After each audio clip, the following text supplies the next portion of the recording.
Hello, GT maths classes में आपका स्वागत है। कल या पिछली क्लास में हमने आपको बताया था human I and colourful word class 10। उसी को आगे बढ़ाते हुए आज बात करते हैं डिस्पर्जन पे। डिस्पर्जन क्या है?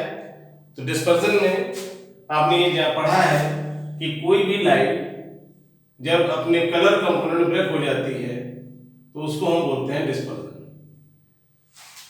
जनरली जो आप क्लास 10 पढ़ते हैं वो प्रिज्म का यूज किया जाता है लाइट को डिस्पर्स करने के लिए। ठीक है, डिस्पर्स करने का मतलब उसके कलर कंपोनेंट में लाइट को ब्रेक कर देगा। ठीक, अब बात क्या आती है कि इसके कारण क्या है, डिस्पर्जन का कारण क्या है। तो डिस्पर्जन का कारण मेन अगर हम बात करते हैं तो ये एक तो होता है मीडियम का चेंज होना। पहली चीज मीडियम का चेंज होना। मीडियम चेंज होने का मतलब अगर रेयर से डेंसर में आएंगे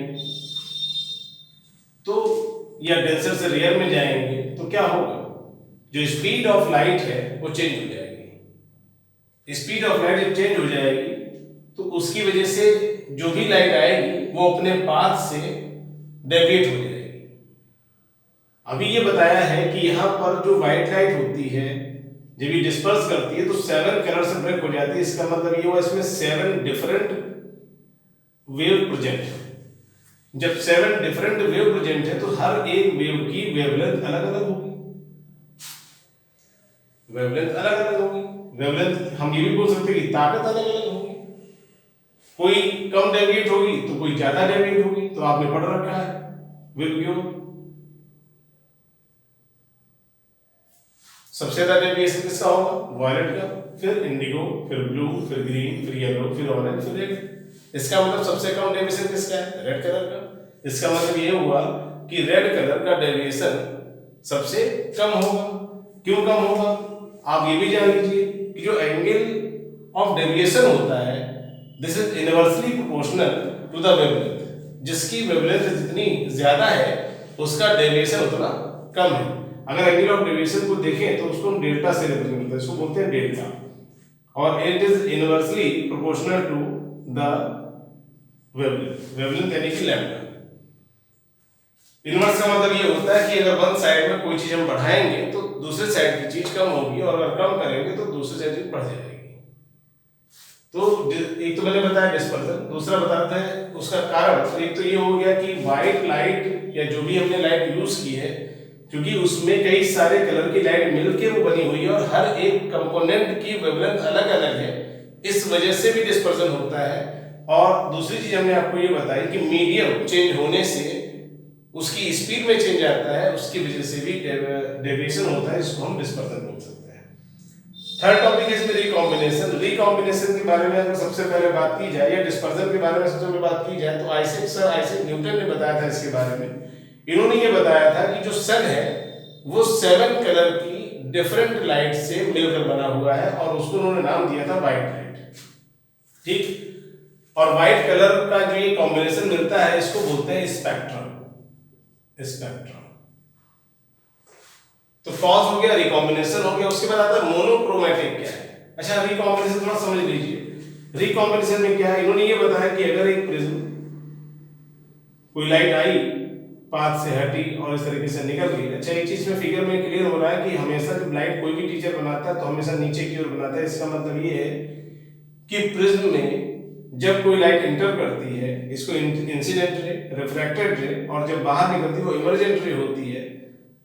तो हमेशा ही इमर्जेंट रे जो प्रिज्म का थिकर पार्ट होगा, प्रिज्म का जो थिकर पार्ट होगा उधर बेंड होगी। थिकर पार्ट यानी इधर है, इधर कैसा है, पॉइंटेड है, इधर थिकर पार्ट है तो इधर बेंड होगा। अच्छा, इन्होंने ये बताया कि अगर कोई दूसरा प्रिज्म इस तरीके से रख दिया जाए कि उसकी ये सरफेस क्या हो जाए, उसके पैरेलल हो जाए, तो क्या होगा, यहां से जब लाइट निकलेगी तो इस तरीके से निकलेगी, सब कंबाइन होके, और ये सिंगल लाइट में कन्वर्ट हो जाएगी। इसका मतलब सिंगल गई थी, सिंगल ही निकली। इसका मतलब यहाँ पर जो ब्रेक हुआ था वो फिर से कंबाइन हो गया और इसको बोल गया रिकॉम्बिनेशन। ठीक, तो रिकॉम्बिनेशन कैसे हुआ, ये दोनों प्रिज्म मिल गए और रिकम्बाइन कर लिया व्हाइट लाइट को। एक ने क्या किया, ब्रेक किया, तो दूसरे ने उस सबको इकट्ठा कर लिया और बना दिया व्हाइट लाइट। ठीक, तो ये हो गया। एक चीज और थोड़ा सा और समझना चाहें इसको, तो एक ग्लास स्लैब को आप देखें अगर, तो ग्लास स्लैब जो होती है, ग्लास स्लैब में व्हाइट लाइट जाएगी तो व्हाइट लाइट ही मिलती है, नहीं रिफ्लेक्शन तो होता है बट डिस्पर्जन नहीं होता है। डिस्पर्जन क्यों नहीं होता है? ये भी ग्लास का बना है, ये भी ग्लास का बना है। डिस्पर्जन इसलिए नहीं होता है कि अगर इस ग्लास स्लैब को, जो रेक्टेंगुलर ग्लास स्लैब है, उसको अगर बीच से काट दिया जाए तो ये दो प्रिज्म का काम करने लगता है, और जब ये दो प्रिज्म हो जाएंगे तो फिर वही काम है कि अगर कोई व्हाइट लाइट आएगी, अगर कोई व्हाइट लाइट आएगी तो एक प्रिज्म उसको ब्रेक करेगा और दूसरा प्रिज्म उसको कलेक्ट करेगा, और इस तरीके से जाने वाली रे और निकलने वाली रे दोनों ही क्या होंगी, एक होंगी, यानी कि सिंगल कलर जिसको हम व्हाइट लाइट बोलते हैं उसी में निकलेगी। ठीक है, तो ये होगी बात। इसके बाद हम लोग बात करते हैं मोनोक्रोमैटिक लाइट क्या होती है। मोनोक्रोमैटिक, मोनो का मतलब होता है सिंगल, तो मोनोक्रोमैटिक का मतलब ये होता है कि अगर किसी लाइट में सिंगल कलर कंपोनेंट प्रेजेंट है या सिंगल वेवलेंथ की लाइट प्रेजेंट है तो उसको मोनोक्रोमैटिक बोलते हैं। और इसका बहुत अच्छा एग्जांपल है sodium light. Sodium light generally आपको मिल जाती है देखने के लिए, कहीं पर कोई पार्टी फंक्शन होता है तो आप देखो बिल्डिंग के ऊपर या कहीं पर लगाई जाती है सोडियम लाइट है, तो ये सोडियम लाइट होगी। उसके बाद पॉलीक्रोमैटिक क्या है? पॉलीक्रोमैटिक का मतलब होता है अगर दो से ज्यादा लाइट कलर है उसके अंदर, अगर दो से ज्यादा लाइट कलर कंपोनेंट या दो से ज्यादा टाइप की वेवलेंथ वाली अगर उसके अंदर वेव प्रेजेंट है तो उसको हम बोलते हैं पॉलीक्रोमैटिक। ओके, अब आइजैक न्यूटन ने क्या बताया था वो हमने आपको बता दिया। इन्होंने ये बताया था कि जो सनलाइट है ये 7 डिफरेंट कलर से मिलकर बनी है, और जब वो डिफरेंट कलर से मिलकर बनी है तो उसको अलग भी किया जा सकता है। उसके लिए इन्होंने प्रिज्म को बताया, और वापस इन्होंने बोला कि कैसे उसको रिकम्बाइन कर सकते हैं। उसके लिए उन्होंने दूसरा प्रिज्म अगर रख दिया जाए जिसकी एक सरफेस उसके पैरेलल होगी तो ये वापस फिर से रिकम्बाइन होकर व्हाइट लाइट में कन्वर्ट हो जाएगी। बात आती है प्रिज्म की। प्रिज्म की अगर हम बात करते हैं तो जनरली प्रिज्म जो आप पढ़ते हैं वो ट्रायंगुलर प्रिज्म पढ़ते हैं। क्लास 10 में इतना ही सफिशिएंट है कि ट्रायंगुलर प्रिज्म होता है जिसमें वर्टिकल एंगल को एंगल ऑफ प्रिज्म कहा जाता है। ठीक, बाकी जो टाइप की अगर बात करें उनके फंक्शन के अकॉर्डिंग जो प्रिज्म है उसके टाइप की बात करते हैं तो होता है डिस्पर्जन, ऐसा प्रिज्म जो डिस्पर्जन करता है, एक ऐसा प्रिज्म जो डेविएशन करता है, एक ऐसा प्रिज्म जो रोटेशन करता है, और एक ऐसा प्रिज्म जो डिस्प्लेसमेंट करता है। तो आप इस प्रिज्म में सिर्फ डिस्पर्जन है तो आपको यही पढ़ना है। उसके बाद बात करते हैं एंगल ऑफ प्रिज्म। मैंने बता दिया कि जो ये वर्टिकल एंगल है इसी को हम बोलते हैं एंगल ऑफ प्रिज्म। प्रिज्म को अगर बनाया जाए तो आप बना सकते हैं इस तरीके से समझने के लिए कि प्रिज्म में कितनी सरफेस होती है, 5 सरफेस होती है, 2 ट्रायंगुलर होती हैं, 2 ट्रायंगुलर होती हैं और 3 रेक्टेंगुलर होती है। तो ये प्रिज्म हो जाता है। इस वर्टिकल यानी जो ट्रायंगुलर फेस है उसके वर्टिकल एंगल को हम एंगल ऑफ प्रिज्म कहते हैं। उसके बाद बात आती है angle of deviation. Angle of deviation क्या है? अगर कोई लाइट जाती है, गई, निकल गई तो इंसिडेंट रे और इमर्जेंट रे के बीच में जो एंगल होता है इसको एंगल ऑफ डेविएशन बोलते हैं। Angle of emergent, angle between emergent रे एंड इंसिडेंट रे, इनके बीच के एंगल को हम क्या बोलते हैं? डेल्टा, जिसको कहा जाता है एंगल ऑफ डेविएशन। उसके बाद आपकी बात रिफ्रैक्टिव इंडेक्स की। रिफ्रैक्टिव इंडेक्स क्या है? म्यू से सिंबल इसका है जो इसको रिप्रेजेंट करता है। रिफ्रैक्टिव इंडेक्स फार्मूला होता है sin i upon sin r। किस साइंटिस्ट ने इस फार्मूले को दिया? उनका नाम है सर स्नेल। स्नेल लॉ के नाम से इसको जानते हैं, स्नेल्स लॉ, ये दे रखा है स्नेल्स लॉ। उसके बाद बात आ रही है कि रिलेशन बिटवीन, रिलेशन बताने से पहले और चीजें जान लीजिए, जैसे कि वेवलेंथ की बात करें, वेवलेंथ क्या होती है। तो क्लास 9th में एक चैप्टर आपने पढ़ा था, आई थिंक साउंड चैप्टर, हाँ साउंड में ही था। क्या पढ़ाया आपने कि जो frequency into wavelength is equal to speed of light, है ना। तो ये लैम्डा यहाँ पर वेवलेंथ को रिप्रेजेंट कर रहा है, और वहां पर जब वेवलेंथ पढ़ा था तो आपने इस तरीके का डायग्राम बनाया था क्लास 9th में, हो सकता है बच्चों को ना याद हो। तो यहाँ पर ये होता है कि वन ऑसिलेशन जब कंप्लीट होता है उसमें जितनी डिस्टेंस कवर होती है, यानी कि distance travel in one complete oscillation is known as wavelength. एक कंप्लीट ऑसिलेशन में जितना डिस्टेंस को कवर करेगी कोई भी वेव वो उसकी वेवलेंथ कही जाती है। ठीक है, तो ये वेवलेंथ हो गई जो भी यूज की जाएगी। और इसके बाद रेंज की अगर हम बात करें तो जो रेंज है रेड और वायलेट, तो इनकी रेंज का मतलब है कि इनकी वेवलेंथ अलग अलग होगी। कहां से कहां तक है वो हम लिखे दे रहे हैं। अगर रेंज की बात करें तो वेवलेंथ किसकी ज्यादा होती है, रेड की ज्यादा होती है। कितनी है, 7 × 10⁻⁷ मीटर, जबकि इसकी कितनी है, 4 × 10⁻⁻⁷ मीटर।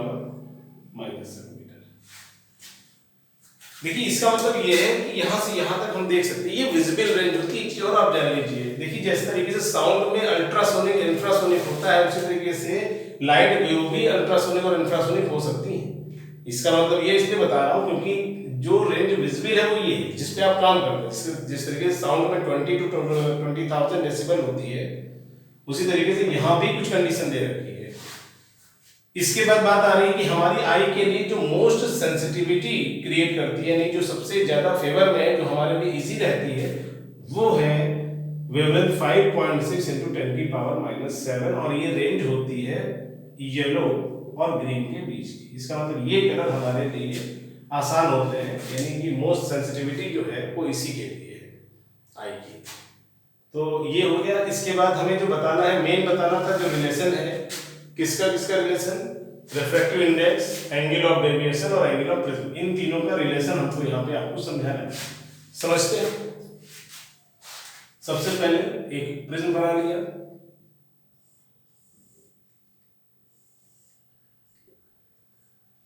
एक बात अभी आएगी, कही जाएगी मिनिमम डेविएशन। एक टर्म आता है मिनिमम डेविएशन, अभी समझाएंगे हम आपको। मिनिमम डेविएशन का मतलब होता है कम से कम डेविएशन हो। जो कम से कम डेविएशन होने के लिए, यानी कि जो एंगल है इंसिडेंस, एंगल ऑफ इंसिडेंस या रे की बात करते हैं, इंसिडेंट रे और इमर्जेंट रे के बीच का एंगल मिनिमम जिस समय होगा, तो किस समय होगा, जिस समय ये जो इंसिडेंट रे है ये रिफ्लेक्ट होने के बाद प्रिज्म के बेस के पैरेलल हो। जिस समय ये पैरेलल होगी उस समय मिनिमम डेविएशन होगा। जिस समय ये पैरेलल होगी उस समय मिनिमम डेविएशन होगा।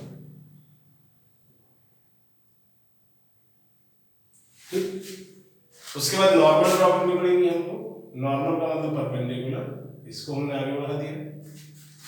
एक नॉर्मल यहां बनाई, इसको आगे बढ़ा दिया। एक इस लाइन पे, यानी एंगल जो हमारी इंसिडेंट रे, इसको अगर आगे हम बढ़ा दें, बढ़ाना इसलिए पड़ रहा है क्योंकि हमको एंगल ऑफ डेविएशन चाहिए, जो कि किसके बीच का होता है, इमर्जेंट रे, ये इमर्जेंट रे हो गई, और ये इंसिडेंट, इनके बीच का जो एंगल होता है, यानी कि ये, इसको हम बोलते हैं एंगल ऑफ डेविएशन, यानी कि ठीक है। कुछ चीजों को इसमें अगर सिंबल लिखें तो जैसे कि ये इंसिडेंट है तो इसको आई दे दिया या I1 नाम दे दीजिए, और इमर्जेंट रे के लिए I2 नाम दे दिया। ठीक है। और ये जो एंगल हो जाएगा, ये नॉर्मल है, ये रिफ्रैक्टेड रे, तो इसलिए एंगल ऑफ रिफ्रैक्शन होगा, तो ये R1 हो गया। और इधर बात करेंगे तो इसको नाम अगर R2 दिया जाए, तो इधर इस सरफेस के लिए ये एंगल ऑफ इंसिडेंस है और ये एंगल ऑफ इमर्जेंस है। ये R2 हो गया, ये I2 हो गया। यहाँ पर इन एंगल को बात की जाए तो इस एंगल को Δ1 नाम दे दिया जाए और इस एंगल को Δ2 नाम दे दिया गया, Δ1 Δ2। ये A हो गया मान लेते हैं, ये B हो गया, ये C हो गया। बाकी नेमिंग कर लेते हैं। मान लीजिए इसको नाम दे दिया हमने L, इसको नाम दे दिया M, इसको नाम दे दिया हमने P, इसको नाम दे दिया Q, इसको नाम दे दिया R, इसको नाम दे दिया S, इसको नाम दे दिया T। बाकी जो बीच में नाम है उसको दे देते हैं। मान लीजिए इसको नाम दे दिया हमने, क्या दे देते हैं, U दे देते हैं, और यहाँ पर B दे देते हैं। अब हमें करना क्या है, हमने बोला कि मिनिमम डेविएशन के लिए क्या होना चाहिए, मिनिमम डेविएशन के लिए लाइन जो मतलब जो रिफ्रैक्टेड रे है वो बेस के पैरेलल होनी चाहिए। अब हमें डिराइव करना है ए, हमें रिलेशन चाहिए ए, म्यू और डेल्टा, इनके बीच का रिलेशन चाहिए। तो कैसे रिलेट करें? सबसे पहला काम तो ये बताइए कि अगर हमने RS जो लाइन हमारी है वो एक सीधी लाइन है और इधर LM एक सीधी लाइन है, तो ये एंगल I1 ये वर्टिकली अपोजिट से क्या इक्वल हो जाएगा, यानी कि क्या R1 प्लस डेल्टा 1 को I1 लिखा जा सकता है, लिखा जा सकता है। ओके, और इधर अगर लिखा जाए तो ये I2 है और ये यानी यहां से लिखे तो इसको लिख सकते हैं हम R2 plus delta 2 is equal to I2। ठीक, अब दिखाना क्या है, ये वर्टिकली अपोजिट एंगल है तो I1 के इक्वल ये है और I2 के इक्वल ये हो गया। अब हमें काम करना है, ये एंगल निकालना चाहते हैं। कैसे लिखेंगे? अगर हम ट्रायंगल SUV, अगर ट्रायंगल SUV को देखा जाए, SUV में देखा जाए तो हम कह सकते हैं कि अगर इसमें angle S plus R1 plus R2 is equal to 180। ठीक है, एक चीज और आप बताइए हमें कि क्या अगर ये 90 डिग्री का एंगल है तो इधर ये वाला 90 डिग्री एंगल है, यहां पर ये 90 डिग्री एंगल है, तो इस क्वाड्रिलेटरल, इसका मतलब AUSV क्वाड्रिलेटरल में अगर देखा जाए तो इसमें अगर 90 90 180 अगर इन दो एंगल्स का सम 180 है तो इसका मतलब रिमेनिंग टू एंगल का सम भी 180 होना चाहिए। क्यों होना चाहिए? क्वाड्रिलेटरल के चारों एंगल का सम 360 डिग्री, तो angle A plus angle S is equal to 180 degree. तो एंगल A तो एंगल A ठीक है, और S को लिख सकते हैं हम। अगर S को लिखा जाए तो कितना आ रहा है, यहाँ से अगर एंगल S निकाला जाएगा तो ये आएगा 180 माइनस R1 माइनस R2, यानी इधर जब आएंगे तो दोनों में साइन चेंज हो गए, तो यानी यहाँ लिख सकते हैं 180 minus R1 minus R2 is equal to 180। 180 cut जाएगा तो A बराबर आ जाएगा R1 प्लस R2। ठीक है, एक चीज और बता दें, क्या R1 R2 को इक्वल कहा जा सकता है? कहा जा सकता है। कैसे कहा जा सकता है वो भी क्लियर हो जाएगा। देखिए, अगर ये लाइन इसके पैरेलल है, ठीक है, और ये परपेंडिकुलर है, तो ये बाय प्रॉपर्टी हम कह सकते हैं कि ये एंगल और ये एंगल आपस में इक्वल होगा, आइसोसेलेस एंगल बनेगा ये। अगर ये आइसोसेलेस एंगल बनेगा तो R1 R2 आपस में इक्वल हो जाएंगे। तो अगर R1 R2 आपस में इक्वल हो जाएंगे तो एंगल A जो आ जाएगा वो 2R। अगर R1 R2 इक्वल है और दोनों को अगर हम अगर R1 और R2 इक्वल कह रहे हैं तो इसको अगर R मान लिया जाए तो A की वैल्यू कितनी आ जाएगी? 2R आ गई। अब हमने A की वैल्यू अगर 2R है तो R की वैल्यू कितनी आ जाएगी? R की वैल्यू आ जाएगी A/2। देखिए, हमारा टारगेट है sin I upon sin R में R चाहिए और हमको I चाहिए। I कैसे निकाला जाए? अगर इसमें अगर देखें हम, अगर इस फिगर में देखें तो मैंने आपसे ये कहा कि I1 I2 आपस में इक्वल है ना? तो अगर I1 I2 आपस में इक्वल है तो चाहे तो उसको I लिख सकते हैं। अगर I लिख दिया जाए और यहाँ पर हमने कहा R1 R2 के इक्वल है और डेल्टा 1 जैसे हमने R1 R2 के इक्वल कह दिया तो ऐसे डेल्टा 1 डेल्टा 2 के इक्वल हो जाएगा। भाई डेल्टा 1 और डेल्टा 2 इज इक्वल टू क्या लिख सकते हैं? इज इक्वल टू डेल्टा लिख दिया, डेल्टा 1 लिख देते हैं क्योंकि डेल्टा और भी है, दूसरा भी डेल्टा यूज है, तो यानी डेल्टा 1 और डेल्टा 2 को हमने डेल्टा 1 लिख दिया और R1 R2 को R लिख दिया। तो अगर इन दोनों इक्वेशन को ऐड करके लिखें तो क्या आ जाएगा? R1 और R2 इक्वल है तो 2R1 या 2R, और डेल्टा 1 डेल्टा 2 इक्वल है उनको 2 डेल्टा 1 लिख सकते हैं, और इधर I1 I2 मिलकर 2I लिख सकते हैं क्योंकि I1 I2 आपस में क्या है? इक्वल है। कैसे इक्वल आ गए? वर्टिकल अपोजिट मैंने ये पूरा एंगल इस पूरे के इक्वल दिखा दिया, तो यहाँ पर आ जाएगा 2 कॉमन ले लिया जाए तो R plus delta 1 is equal to I। R plus delta 1 is equal to I, यानी कि हमने I की वैल्यू R प्लस डेल्टा की फॉर्म में निकाल दी। लेकिन हमें चाहिए क्या? हमको A चाहिए, हमको R नहीं चाहिए, हमको I भी नहीं चाहिए। तो R की वैल्यू कितने निकली? A/2 लिखते हैं। यहाँ पर कितना आ जाएगा? यहाँ पे आ जाएगा A/2 plus delta 1 plus is equal to I is equal to I। तो हमें I मालूम हो गया, हमको R मालूम हो गया। अब अगर हम रिफ्रैक्टिव इंडेक्स का फार्मूला लगाएं, अगर रिफ्रैक्टिव इंडेक्स का फार्मूला लगाया जाए म्यू, तो म्यू इज इक्वल टू क्या होगा? म्यू इज इक्वल टू होता है sin I upon sin R। लेकिन हमें तो जो डेल्टा 1 मिला है, ये डेल्टा 1 हमें डेल्टा 1 नहीं चाहिए, हमें तो डेल्टा चाहिए। डेल्टा 1 तो अंदर का हिस्सा, हमें ये वाला एंगल चाहिए, तो डेल्टा 1 से डेल्टा तक पहुंचना पड़ेगा। जब हमने अच्छा ट्रायंगल लॉ में आपने पढ़ा है एक्सटीरियर एंगल जो होता है वो इंटीरियर अपने सम के इक्वल होता है। और ये दोनों एंगल अगर यहाँ पर देखे जाए तो ये डेल्टा 1 है डेल्टा 2, तो ये कितना आ जाएगा, ये आ जाएगा डेल्टा 1 प्लस डेल्टा 2। और अगर डेल्टा 1 डेल्टा 2 दोनों को हमने डेल्टा 1 माना है तो इक्वल टू 2 डेल्टा 1, 2 डेल्टा 1। तो यानी कि ये है कि अगर डेल्टा 1 की वैल्यू निकाली जाए तो डेल्टा अपॉन 2 आ जाएगी, यानी कि a upon 2 plus delta upon 2 is equal to कितना i। अब sine a upon sine r में वैल्यू लिख दी जाए तो साइन i की जगह पर हमने लिख दिया a upon 2 plus delta upon, और साइन r की जगह क्या लिख दिया, r की जगह लिख दिया a अपॉन 2।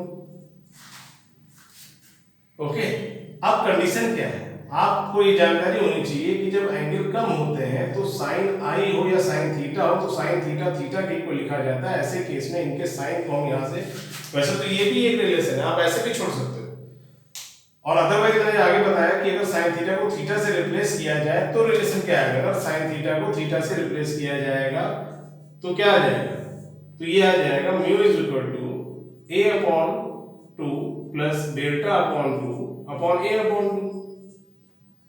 ओके, 2 अगर ऊपर एलसीएम लेके हटा दे तो ये आ जाएगा a plus delta upon a is equal to mu. तो म्यू इज इक्वल टू क्या आ जाएगा, अगर ये दोनों के अपॉन में कर दो तो a अपॉन a 1 हो जाएगा और यहाँ पर डेल्टा अपॉन a हो जाएगा। अगर हम शिफ्ट करें इसमें तो ये आ जाएगा delta upon a is equal to mu minus 1। तो डेल्टा की वैल्यू क्या आ जाएगी, तो डेल्टा इज इक्वल टू आ जाएगा a times of mu minus 1। तो ये रिलेशन निकल के आया है a म्यू और डेल्टा। ठीक है, इस क्लास में बस इतना ही, फिर मिलते हैं नेक्स्ट क्लास में। Thank you.